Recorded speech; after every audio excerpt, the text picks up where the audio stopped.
கடப்பாறை coming on the way. MI எதுக்கு கடப்பாறை டீம்னு அழைக்கப்படுதுங்கிறது நேத்து பார்த்துருந்தீங்கன்னா மேட்ச்ல அது உங்களுக்கு புரிஞ்சிருக்கும். எம்மாடியோ என்ன அட்டியா. ஓப்பனிங்லே ஹார்திக் பாண்டியா டாஸ் ஜெயிச்சு நாங்க ஃபர்ஸ்ட் பேட் பண்றோம்னு சொன்னாப்லே இன்னைக்கு எம்ஐ ஒரு முடிவோட தான் வந்திருப்பாங்களாட்டிருக்கு. நீங்க எல்லா பிளேயரோட கண்ணை பார்த்துருந்தீங்கன்னா அந்த வெறி கண்டிப்பா தெரிஞ்சிருக்கும். ஃபர்ஸ்ட் பேட்டிங் சூஸ் பண்ண மாதிரியே ஓப்பனிங்ல 2 கடப்பாறை உள்ளாடி இறங்குச்சு. இறங்கின 2 கடப்பாறையும் பவர் பிளேய பந்தாடிடுச்சு. அதுல நம்ம பிதாமகன் பேர்ஸ்டோ சரியான அடி அடிச்சு 47 அவுட் ஆயிட்டாப்ல.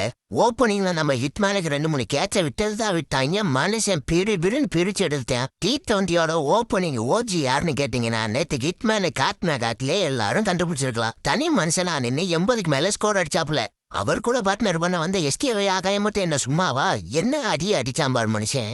சரி எஸ்கேவை தான் இப்படி அடிக்கிறாப்லன்னா திலக்கு வந்து அவன் 4 6 அடிச்சுட்டு போனான். அதுக்கு வந்து நம்மளும் 2 6 அடிக்கிறான். என்னடா ஆயிடுச்சு எம்மா இந்த பொழக்கிறாங்கன்னு பார்த்தா கடைசியா வந்தாப்புல ஹர்திக் பாண்டியா கடைசி ஓவர்ல நின்னு கோச்சி அவ கொலை வெறியில அடிச்சான் பார்த்துங்க. ஜிடியால எட்ட முடியாத டார்கெட்டை 228 அடிச்சிச்சு கடப்பாறை. சரின்னு ஜேசிங்க வந்த ஜிடிக்கு நம்ம சாய் சுதர்சன் என்ன ஸ்டேபிள் ஆடாச்சாப்ல. ஓப்பனிங்லயே நம்ம சும்மா கில்லு ட்ரெண்ட் போல்ட் கிட்ட எல்பிடபிள்யூ வாங்கிட்டாப்ல. ஒரு ரன் அடிக்கிறதுக்கு டெஸ்ட் கேப்டன்சி அப்படின்னு ஹர்திக் பாண்டியாவுக்கும் தோணி இருக்கும் போல. ஏண்டா நல்ல பெர்ஃபார்மன்ஸ் பண்ற எங்களுக்குலாம் கேப்டன்சி கொடுக்க மாட்டேங்கிறாங்க. வர்ற டக்காகிற இல்லாட்டினா 1-2 அவுட் ஆயிட்டு போற உனக்கு போய் டெஸ்ட் கேப்டன்சி கொடுக்குறாங்கிற கர்ச்சனையோட போய் கத்திட்டு போனாம இருக்க ஹர்திக் பாண்டியா சும்மா கில்லு விக்கெட் எடுத்தப்ப.